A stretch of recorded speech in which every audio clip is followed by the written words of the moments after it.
இன்றைய நற்செய்தி யோவான் 17:1-11 அவரை. இயேசு வானத்தை அண்ணாந்து பார்த்து வேண்டியது, தந்தையே, நேரம் வந்துவிட்டது. உம் மகன் உம்மை மாட்சிப்படுத்துமாறு நீர் மகனை மாட்சிப்படுத்தும். ஏனெனில் நீர் அவரிடம் ஒப்படைத்தவர்கள் அனைவருக்கும் அவர் நிலைவாழ்வை அருளுமாறு மனிதர் அனைவர் மீதும் அவருக்கு அதிகாரம் அளித்துள்ளீர். உண்மையான ஒரே கடவுளாகிய உம்மையும் நீர் அனுப்பிய இயேசு கிறிஸ்துவையும் அறிவதே நிலைவாழ்வு. நான் செய்யுமாறு நீர் என்னிடம் ஒப்படைத்திருந்த வேலையை செய்து முடித்து நான் உம்மை உலகில் மாட்சிப்படுத்தினேன். தந்தையே, உலகம் தோன்றும் முன்பே நீர் என்னை மாட்சிப்படுத்தியுள்ளீர். இப்போது உம் திருமுன் அதே மாட்சியை எனக்கு தந்தருளும். நீர் இவ்வுலகிலிருந்து தேர்ந்தெடுத்து என்னிடம் ஒப்படைத்த மக்களுக்கு நான் உமது பெயரை வெளிப்படுத்தினேன்.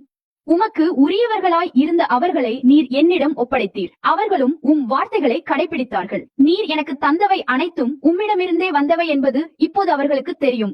நீர் என்னிடம் சொன்னவற்றையே நான் அவர்களிடமும் சொன்னேன். அவர்களும் அதை ஏற்றுக்கொண்டு நான் உம்மிடமிருந்து வந்தேன் என்பதை நம்பினார்கள். அவர்களுக்காக நான் வேண்டுகிறேன், உலகிற்காக அல்ல, மாறாக நீர் என்னிடம் ஒப்படைத்தவர்களுக்காகவே வேண்டுகிறேன். அவர்கள் உமக்கு உரியவர்கள். இனி நான் உலகில் இருக்க போவதில்லை, அவர்கள் உலகில் இருப்பார்கள். நான் உம்மிடம் வருகிறேன். இன்று நாம் புனிதர்கள் சார்லஸ் லுவாங்கா, தோழர்கள் மறைச்சாட்சியரை நினைவு கூர்கிறோம். அவர்கள் கிறிஸ்துவை மறுக்காமல் துணிச்சலுடன் தங்கள் உயிரை கொடுத்த இளம் உகாண்டா தியாகிகள்.